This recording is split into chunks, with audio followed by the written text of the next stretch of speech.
Olá! Quero aqui mais uma vez agradecer a pertinácia, a generosidade de todo mundo que me acompanha, que me segue apesar dos percalços, né?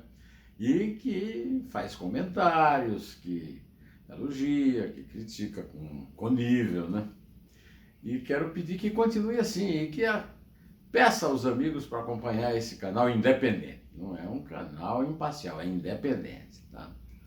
Hoje nós vamos tratar de alguns assuntos importantes, como, por exemplo, o depoimento do motoboy da companhia lá, VTC Log,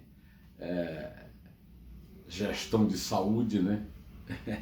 E do Ministério da Saúde, né? Lá na CPI da Covid, né? Também do prazo que o Dias Toffoli deu ao Arthur Lira para explicar, 48 horas para explicar por que quer fazer esse código eleitoral aí, inesperado, né? E uma súbita citação de uma frase antiga dos estrategistas guerreiros pelo Jair Bolsonaro: se queres a paz, prepara-te para a guerra. Mas vamos começar a conversar sobre o Ivanildo Gonçalves Silva. Ivanildo Gonçalves Silva tem um nome típico do brasileiro médio, do brasileiro pobre, né? Um brasileiro pobre, ele é motoboy dessa empresa VTC Log, e foi o depoente, vamos dizer, fora da curva na CPI da Covid no Senado. Por que fora da curva? A CPI convida normalmente corruptos de alto escalão, ricaços, altas figuras da República, né? E um homem do povo que ganha um salário muito apertado de R$ 1.700 por mês, ao qual se acrescenta R$ 500 do aluguel da sua motocicleta, para ser motoqueiro, para ser motoboy e para fazer uma operação fundamental para a empresa na qual ele trabalha, né? E que está pagando o seu advogado que o acompanha lá na CPI. Primeiro teve um rolo danado, né? Porque eu até comentei aqui ontem, né? Hoje é quarta-feira, 1º de setembro, no dia 31 de agosto, terça-feira, eu comentei a ausência do motoboy autorizada por um despacho do ministro Cássio com K. Nunes Marques, indicado pelo Bolsonaro, então dando uma indicação de que o Bolsonaro não tinha o menor interesse no depoimento do boy, por isso o seu fâmulo, né, lá no Supremo, permitiu que o rapaz não comparecesse se não quisesse. Mas foi marcado para hoje o depoimento do advogado Tolentino, Marcos Tolentino, pretenso dono do Fibbank, né, que financiou a operação gravosa da compra da Covaxin, mas o homem baixou o hospital aí, então ele alegou que não podia dar o depoimento. E enquanto isso, a VTC Log, através da sua presidente, diretora-presidente, comunicou ao Omar Aziz que tanto podia ser essa diretora-presidente, quanto podia ser o motoboy, o depoente de hoje. A companhia mudou de estratégia, né? O Omar Aziz fez muito bem em aceitar o motoboy, né?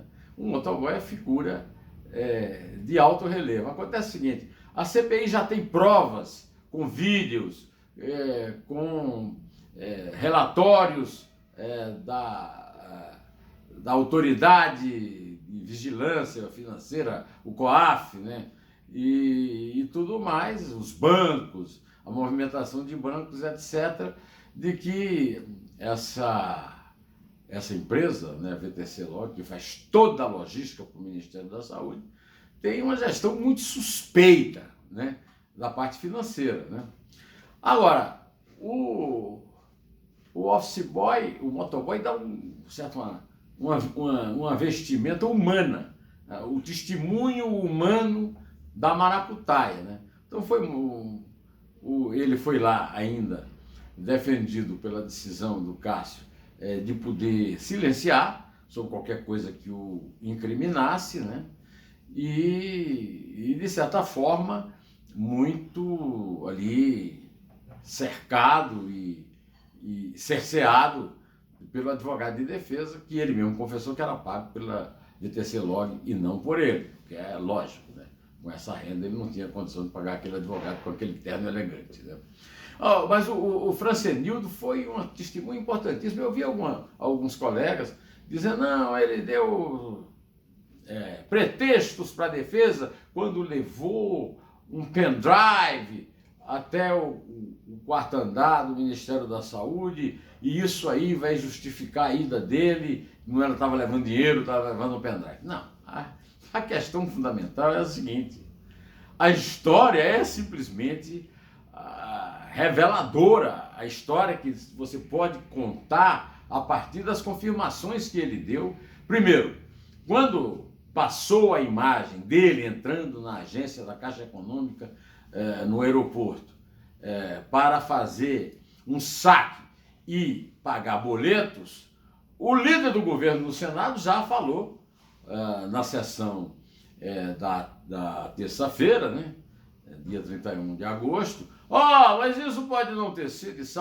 Aí ele foi lá e reconheceu que era ele mesmo, a imagem era dele, que ele tinha ido fazer aquilo que a CPI estava dizendo que ele foi fazer. Ou seja, a investigação da CPI mudou completamente de patamar, como diria o Bruno Henrique do Flamengo, né? A respeito do futebol do campeão brasileiro, o bicampeão brasileiro, né? Mudou de patamar, porque agora deixou de haver aquela narrativa dos governistas, olha, não foi comprada nenhuma vacina, não foi investido nenhum centavo, não houve corrupção. Agora, há evidências de saques completamente atípicos, né? Bancários e depósitos para pagamento de boletos que coincidem no dia do depósito e reconhecido pelo próprio boy, apesar dele não dizer que não sabia que era para esse destino, do então diretor de logística do Ministério da Saúde, Roberto Ferreira Dias, apontado como o homem de confiança do líder do governo na Câmara, o Ricardo Barros, né? Então agora a conversa é outra. A conversa de eu sou corrupto. Mas quem não é? Porque já a primeira pergunta que o senador Eduardo Girão, governista, fez ao motoboy foi: mas você não fez o mesmo tipo de depósito em 2009, em 2010, em 2000 não sei o quê? Não interessa a resposta do boy, porque na verdade isso não altera em coisa nenhuma. Está sendo investigada a hipótese de corrupção grossa no meio de uma pandemia, que é isso que está sendo revelado, que foi revelado com a investigação da CPI. Isso tem sido revestido cada vez mais de realismo, e aí ninguém vai achar, quer dizer, qualquer brasileiro que já tenha feito uma transação bancária sabe que se for com 10 mil reais de dinheiro vivo no banco, depositar na própria conta, o gerente só aceita se houver uma prova da origem desse dinheiro. Existe uma norma do Banco Central. E como é que esse motoboy que ganha R$ 1.700 mais 500 do aluguel da moto vai a uma agência da Caixa Econômica, a quilômetros de distância da sede da companhia, lá em Brasília, no aeroporto, uma agência pequena, e vai sacar 400 mil reais? Quer dizer, não é 400 mil reais, sacou milhões de reais, mas teve um saque desse que foi de 400 mil reais, 40 vezes o limite da possibilidade de você depositar dinheiro vivo. Aí você pode dizer, não, mas pertence ao governo Bolsonaro, o governo Bolsonaro gosta de dinheiro vivo. É verdade, né? Transações desse tipo são comuns na família Bolsonaro, e agora nós estamos vendo o episódio do caso Bolsonaro lá com o Tribunal de Justiça do Rio, também com dinheiro vivo, com transação imobiliária, etc. Eu quero lembrar também que a corrupção antiga, aquela que a turma do governo sempre quer acessar para justificar o Bolsonaro, também teve momentos na investigação que houve a necessidade da colaboração de pessoas pobres, de cidadãos do povo, né?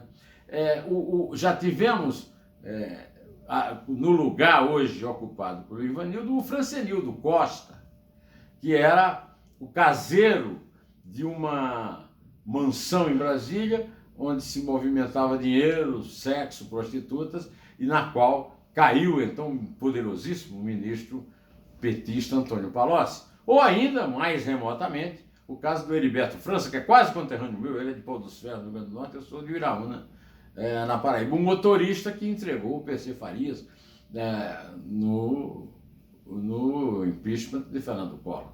Então o Bolsonaro está ganhando até, digamos assim, um revestimento da história. Mais na frente nós vamos ver que a história vai até mais longe, né? Por enquanto, além disso, vamos lembrar que o ex-presidente do Supremo Tribunal Federal, Dias Toffoli, está dando um prazo de 48 horas para o presidente da Câmara, Arthur Lira, explicar as razões da pressa para a aprovação de um código eleitoral, que é uma espécie de vademécum de toda a legislação eleitoral, né? Relatado pela deputada Beth Coelho, lá do PSL do Maranhão. E eu acho até estranho, porque as principais vítimas desse Código Eleitoral, primeiro, é o juiz Sérgio Moro, que eles querem tirar do caminho do Bolsonaro na eleição de 22, e para os quais eles imporiam uma quarentena de 5 anos por ter sido juiz federal. E aí eu não entendi, porque o Dias Toffoli e o Arthur Lira são inimigos comuns do Sérgio Moro. Será que o pessoal do PT, que o Dias Toffoli sempre foi advogado do PT, agora está querendo, digamos, tirar votos do Bolsonaro, colocando o Sérgio Moro na parada para o Lula vencer? Eu não sei. O que eu sei é que o Arthur Lira precisa explicar a pressa disso, precisa. Outras vítimas são os institutos de pesquisa sérios, que foram misturados com os picaretas, e aí eles estão prevendo aí uma proibição de divulgação até 48 horas antes da eleição de pesquisas. Eles querem atingir os institutos de pesquisa e os órgãos de informação, mas atingem mesmo o eleitor que fica sem informação da pesquisa.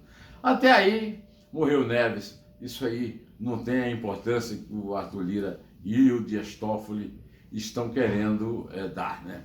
Agora, de qualquer maneira, pelo amor de Deus, né?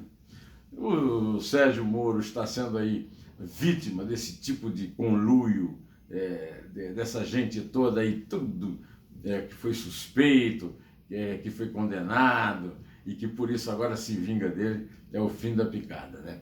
Uma coisa importante também é que até que enfim o governo resolveu assumir que a crise hídrica vai provocar a necessidade, primeiro, de um aumento violento, né, da taxa de luz.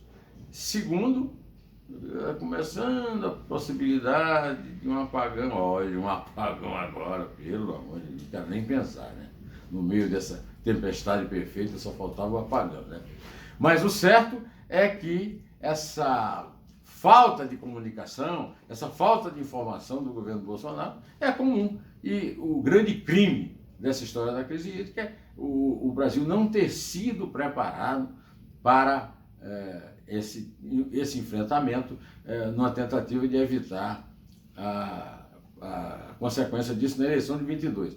Inclusive, uma tática burra, porque vai empurrar tudo mais perto da eleição em 22, com a possibilidade de um apagão ou de uma gasolina, uma eletricidade muito cara, prejudicar ainda mais a campanha do Bolsonaro. Campanha que já será bastante atingida pelo fato de que o produto interno bruto do último trimestre ter sido de menos 0,1%. Ou seja, o primeiro retrocesso depois de uns aumentinhos que estava dando ao Paulo Guedes, o Paulo Gado, uma certa rompância. Agora não, está todo mundo voltando à normalidade e o Brasil está em 38º lugar entre 40 e poucos países em matéria de crescimento do PIB. É uma vergonha, mas é sobretudo uma lástima e um problema grave para o povo, para as pessoas pobres, as pessoas que estão enfrentando desemprego e fome. Outra conclusão que essa divulgação dos PIBs deu é o seguinte: os países que vacinaram antes estão com a economia caindo menos, desmontando completamente aquela teoria estapafúrdia do Bolsonaro de que existe ali, estamos optando pela economia. e não pela vida humana. O resultado é que quem apostou em vacina, como foi o caso dele, apostou na vacina só para roubar, esses casos horrorosos que a gente tem visto aí, graças à CPI da Covid, quem apostou certo é que estava certo. Aliás, por falar em declarações do Bolsonaro, vamos a mais duas aqui. A polícia de São Paulo já descobriu 100 quilos de explosivos das quadrilhas que assaltaram a linda e progressista cidade de Araçatuba, logo depois daquela declaração do Bolsonaro, né? A lá Maria Antonieta, não tem pão, compre fuzil, né? Pois agora o Bolsonaro, além dessa consequência terrível, que foi virada com cagaço, né? Esse assalto da madrugada lá em Araçatuba, o Bolsonaro foi a uma solenidade na Marinha, no Rio, e se saiu com uma frase ancestral, uma frase milenar, né? Se quer paz, se prepare para a guerra. Eu, quando comecei a estudar latim, 8 horas de latim por semana, eu aprendi essa frase, que é atribuída a um autor romano chamado Flávio Egrécio, do século V depois de Cristo. Então eu que vivia dizendo que o Bolsonaro estava no século XII, na realidade estou descobrindo que ele está no século V, se é que estava. Acho que ele estava mesmo, era na idade das cavernas. Afinal de contas, eu escrevi um artigo, foi publicado na página 2 do Estadão hoje, cujo título é Bolsonaro não é louco, é um idiota coerente. Né? Pois então, coerente porque ele sempre quis mesmo foi mandar para matar. E é o que ele diz lá, ao citar essa frase atribuída ao Vergésio, Flávio Vergésio, autor romano, em um latim vulgar, mas o Bolsonaro fica só com vulgar, ele nem sabe o que é latim. Né? De qualquer maneira, eu quero também aqui, antes de me despedir, desejar uma aposentadoria feliz e longeva para o meu querido amigo Antônio Carlos Pereira, o Tonico, foi meu colega de trabalho muitos anos, eu tenho 32 anos trabalhando no Estadão, desde o primeiro ano eu convivo com ele, que está se aposentando agora depois de 58 anos de trabalho, e está assumindo o lugar dele uma pessoa que ele preparou, o historiador e jornalista Marcos Gutermann, que passou ali 10 anos trabalhando, 9 anos e pouco, trabalhando com o Tonico e preparando a página de opinião, uma página que é talvez o grande destaque do Estadão em toda a sua vida, e aí está agora sob a batuta do Marcos Gutermann, que tem 50 e poucos anos, e que vai ter uma longa, e espero que muito produtiva e feliz gestão lá na opinião do mais que secular Estadão. E vou ficando por aqui, direto ao assunto. Em pé. Só a verdade salvará as nossas vidas, tá?